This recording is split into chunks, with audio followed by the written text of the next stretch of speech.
Здравствуйте, я Людмила Корнеева. Многие сейчас сравнивают два одновременно появившиеся в мировом прокате фильма. Начну с краткого тезисного сравнения и я. «Оппенгеймер» Кристофера Нолана – великий фильм и авторское откровение. «Барби» – отлично сделанное кино, искусная игра со зрителем и супер успешный бизнес-проект. «Оппенгеймер» о вечном, «Барби» об актуальном. «Оппенгеймер» требует понимания, «Барби» достаточно узнавания. «Оппенгеймер» понять нелегко, придется делать усилия. А вот «Барби» изначально создавался в расчете на массового зрителя, и в нем каждый найдет и поймет что-то свое.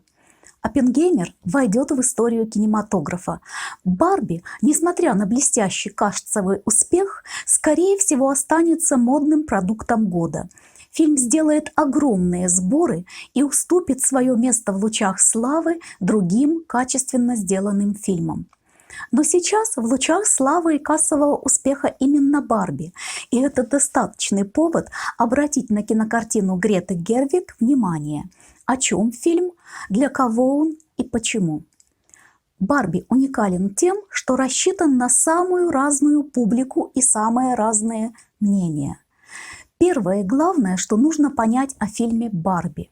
Его авторы словно бы взяли целую охапку фрагментов, обрывков, обрезков, лоскутьев, самых разных идей, мнений и бросили этот разношерстный ворох на крутящийся пропеллер общественного мнения и зрительского восприятия. И вот каждому из нас, из этой огромной груды фрагментов, самых разных идей, позиций, мнений, убеждений, жизненного опыта, что-то таки долетает, что-то притягивается. Каждый из нас в этой сверкающей, блистающей двухчасовой феерии образов, фраз, ситуаций узнает что-то знакомое, близкое или эмоционально цепляющее. В нем есть все, но почти ничего однозначного. Почти ничего такого, на что нельзя было бы найти и возражения. Что такое этот фильм и о чем он, зависит исключительно от того, что мы сами сможем в нем увидеть. Можно сказать, что это своего рода фильм плацебо. Он о том, что вы в нем заметите и во что поверите. Темы матриархата, патриархата, феминизма, которые практически все замечают в фильме «Барби», я оставлю к следующему своему видеоэссе. И думаю, что смогу добавить к уже сказанному другими что-то новое и интересное. А сегодня я затрону темы и эпизоды, которые остались почти без внимания со стороны большинства зрителей.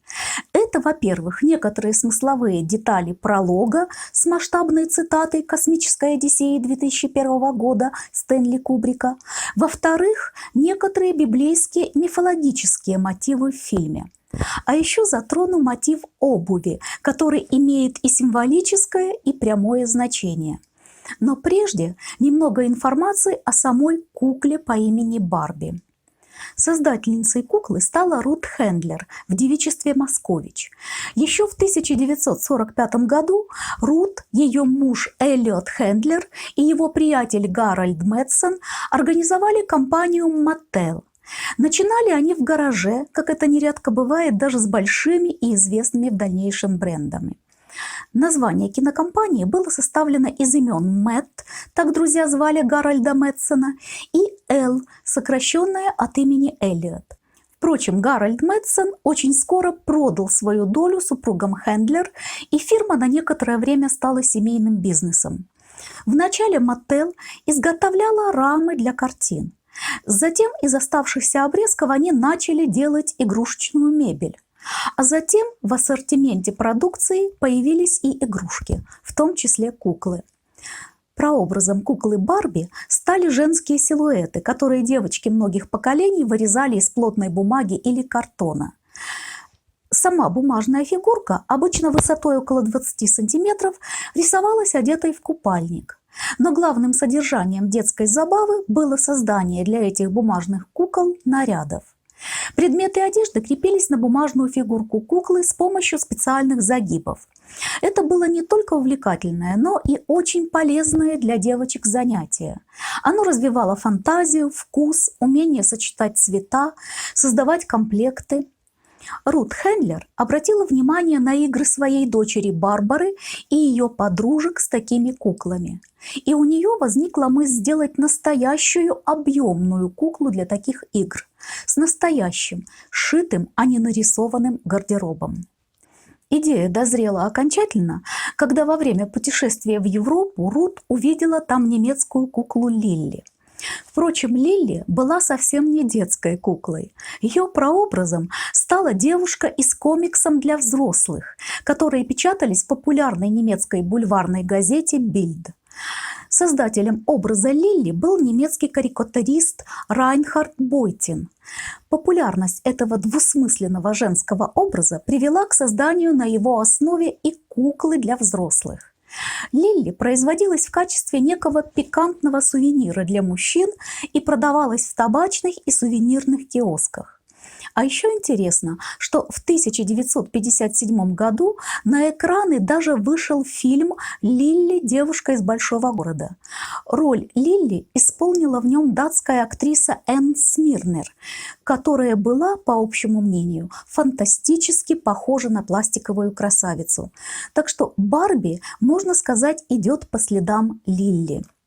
Рут Хендлер практически скопировала немецкую куклу для взрослых, но назвала ее куклой для девочек. Поскольку все это происходило в годы после разгрома Германии во Второй мировой войне, то американские граждане могли не заморачиваться такими мелочами, как авторские права и патенты, принадлежащие побежденной стороне. Впрочем, чуть позже, в 1964 году, компания Mattel все же выкупила патент на куклу Лилли и немедленно закрыла ее производство, во избежание всяких неприятных сравнений и напоминаний. Патенты, как известно, не всегда покупаются для того, чтобы наладить производство. Иногда они приобретаются для того, чтобы, напротив, закрыть или не допустить производства какого-то товара или технологии. Американская кукла получила имя Барби в честь Барбары, дочери Рут Хендлер. А Кен – это сокращенное от имени Кеннет. Так звали сына Рут и, соответственно, брата Барбары. Впервые кукла Барби поступила в продажу в 1959 году. Кен появился в 1961. В «Космической Одиссее» 2001 года Стэнли Кубрика, снятой в 1968 году, дочь Хейвуда Флойда просит на день рождения не куклу Барби, а тушканчика. Хотя к тому времени Барби уже была очень популярна, а после полета советской женщины-космонавта Валентины Терешковой даже была выпущена и версия «Барби-космонавт». Думаю, если бы у компании Mattel была машина времени, то они, возможно, попробовали бы уговорить Кубрика переснять тот эпизод в связи с выходом фильма Греты Гервиг «Барби» и рекламой в нем, как они, возможно, сказали бы, фильма самого Кубрика. Дело в том, что именно с тщательной, включая музыку Рихарда Штрауса, цитаты культового фильма Стэнли Кубрика «Космическая Одиссея» 2001 года, начинается фильм «Барби». И это начало открывает в фильме одну из важных смысловых линий. Имею в виду, что, с одной стороны, фильм может быть интерпретирован как сюжет взросления, становления, очеловечивания куклы, как своего рода метафора библейской истории превращения бессмертного и бессмысленного существа в смертного и мыслящего человека. Но, с другой стороны, эта же кукла Барби и сама влияет на человеческий мир. Зрителю намекают, что появление Барби якобы сродни появлению в «Космической Одиссее» 2001 года таинственного монолита, определившего будущее человечества. Оказывая влияние на детей, на девочек, Барби изменяет судьбу человечества. Но обратите внимание, буквально в первых кадрах своего появления Барби выглядит зловеще и опасно. В этих первых кадрах даже не сразу распознается ее антропоморфный облик. На какое-то мгновение может показаться, что перед нами какое-то страшное насекомое. И даже когда становится понятно, что перед девочками появился гигантский женский образ, он не производит впечатления милого и доброго, скорее лукавого и, может быть, даже коварного. И, кстати, такие черты Барби в фильме действительно будут показаны. К этому я вернусь в следующем видео. Но вот Барби все же предстает перед детьми прекрасной куклой. Однако вспомним слова Райнера Марии Рильке: «С красоты начинается ужас». Может быть, это именно тот случай? Девочки, которые с куклами-пупсами учились самым обыденным человеческим делам, вдруг как будто сходят с ума и бьют, убивают, разбивают этих своих бывших игрушечных детей.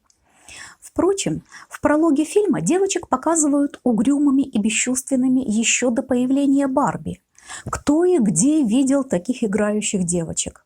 Вообще, эта начальная сцена, цитирующая «Космическую Одиссею» 2001 года Кубрика, явно окрашена тонами черного юмора. Но, с другой стороны, за всем этим мрачным юмором могут быть и серьезные размышления. Пупс, кукла-ребенок, в игре предполагает заботу о нем, он нуждается в заботе. Играющая девочка принимает за Пупса решение, руководит им. Но это все потому, что Пупс совсем маленький ребенок и действительно не может еще принимать решения сам.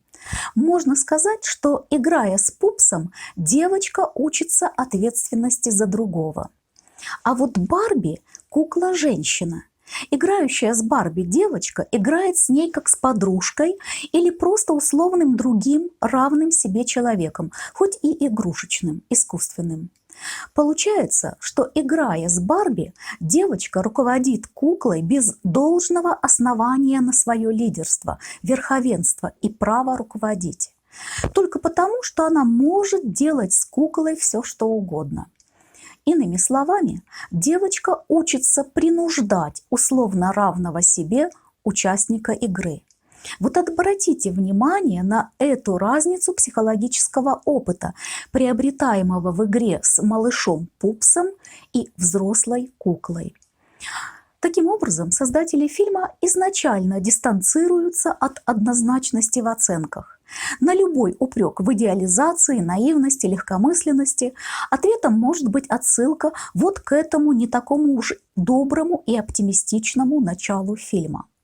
Еще раз повторюсь, фильм «Барби» сделан так, что вы можете найти в нем практически любые взаимоисключающие мнения, идеи, позиции, примеры.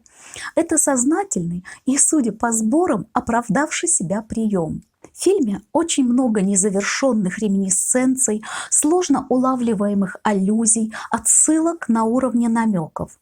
Одной из сюжетных составляющих такого рода является отсылка к библейской истории грехопадения и изгнания первых людей из рая. Беззаботная жизнь Барби нарушается появлением неожиданной для нее способности к саморефлексии, абстрактному мышлению и осознанием своей смертности. Чувствуя неладное, Барби поднимается за помощью к странной Барби, о которой говорят, что она обречена помогать другим Барби. Причем Барби поднимается ступеньками вверх, почти как в небо, и при этом она одета в неожиданном для стереотипной Барби стиле. Замечу, что на самом деле все наряды в фильме – это копии реально выпущенных когда-то для кукол Барби нарядов. И в том синем платье с белым воротничком Барби тоже когда-то продавались.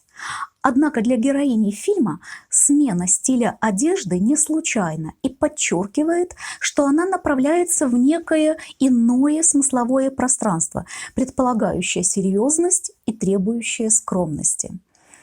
Там наверху ее и встречает странная Барби, на лбу которой внимательный зритель заметит букву W.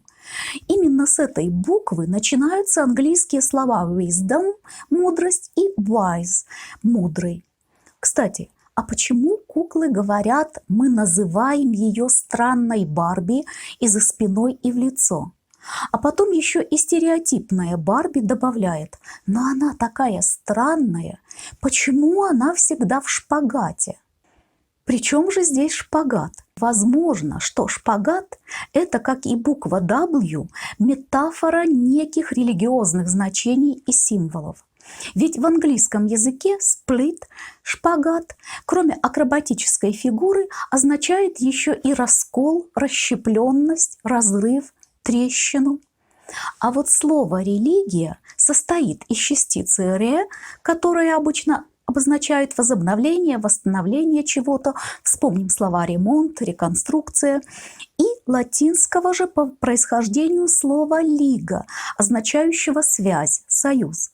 Таким образом, латинская «религия» буквально означает возобновление связи, восстановление союза, то есть преодоление некого раскола, разрыва, расщепления или же шпагата между человеком и Богом. Более подробно я говорила о латинских словах с приставкой «ре» в видео о рекомбинантах из второго «Аватара» Кэмерона.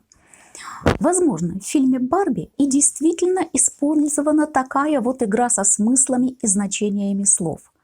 А рядом с такими вольными метафорами в сцене посещения стереотипной Барби жилища странной Барби у зрителя может возникнуть еще и подозрение.